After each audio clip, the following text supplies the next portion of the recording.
जब सरकार सत्ता में आने से पहले कर्मचारियों के लिए बहुत से लुभावने एक सौपन दिखाती है, प्रलोभन देती है, एक मैनिफेस्टो बनता है सरकार का, पार्टीज़ का, कोई भी पार्टीज़ होती है।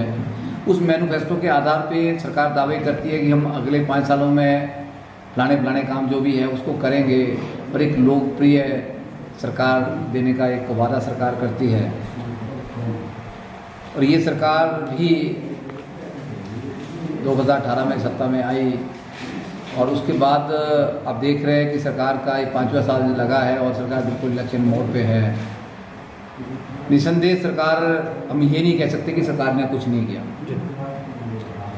सरकार के अपना एक कार्य क्षेत्र होता है, सरकार की प्रायोरिटीज़ अपनी होती है। सरकार देखती है कि किस क्षेत्र से, कहाँ से हमें वोट बैंक का फायदा हो रहा है, और सरकार उस क्षेत्र की तरफ ज़्यादा फोकस करती है। और उसमें मैं ये कहना चाहूँगा कि कर्मचारी हिमाचल प्रदेश के क्षेत्र की अगर बात करें तो कर्मचारी हिमाचल प्रदेश के अंदर एक बहुत बड़ा वर्ग है, और हिमाचल प्रदेश की राजनीति की धुरी जो है हिमाचल प्रदेश का कर्मचारी रहा है, ये इतिहास बोलता है, मैं नहीं बोल रहा हूँ। तो उस परिप्रेक्ष्य में अगर मैं बात करूँ तो हिमाचल प्रदेश के कर्मचारियों के लिए सरकार ने जो करना चाहिए था उस क्षेत्र में सरकार अछूती रही है, पीछे रही है। उसको हमने समय पे सरकार के समक्ष मुद्दे उठाए भी हैं। कुछ मुद्दे सरकार ने हल भी किए। ओपीएस की अगर बात करें तो एक बहुत ही महत्वपूर्ण एक ऐसा मुद्दा है, ऐसा जटिल मुद्दा है जो आज बहुत एक उग्र रूप धारण कर गया है। हमने 3 तारीख को बहुत बड़ा एक प्रदर्शन हिमाचल प्रदेश के शिमला में विधानसभा के अंदर किया। उसमें हमारा सिर्फ और सिर्फ ओपीएस की बहाली को लेके था। उसमें एक जो हमारा एक संगठन भी बना है ओपीएस को लेके, वो उसका बहुत बड़ा योगदान उसमें रहा है। उसको लेके संयुक्त कर्मचारी महासंघ जो हमने बनाया था, हमने भी बहुत बड़ी पहल उसमें 4 जिलों में पहले की।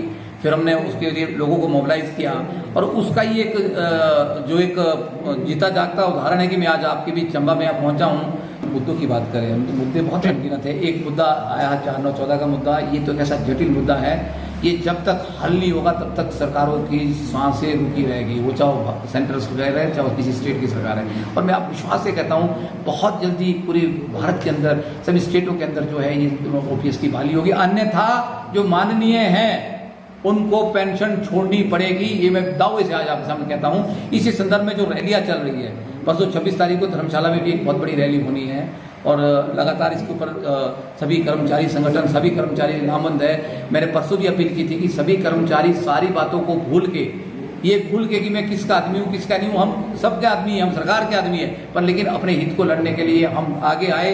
26 तारीख को धर्मशाला में जो रैली हो रही है उसमें बढ़ चढ़ के भाग ले, सब लोग आए, और एक बड़ा एक उग्र आंदोलन जब तक हम नहीं करेंगे तब तक हम बाकी मांगों को नहीं बना सकते। आपने कहा कि आपकी बाकी मांगे क्या है, मुद्दे अनगिनत हैं। देखिए, ये मैं भी समझता हूँ कि सरकारों के लिए सारी मांगों को पूरा करना इतना आसान नहीं है। कर्मचारी तो मांगेगा, उसका काम है मांगना। मौजूदा सरकार से कर्मचारी महासंघ कितना खुश है? देखिए, कर्मचारी महासंघ तब खुश होता या कर्मचारी तब खुश होता अगर उनकी मांगों का निराकरण क्या होता।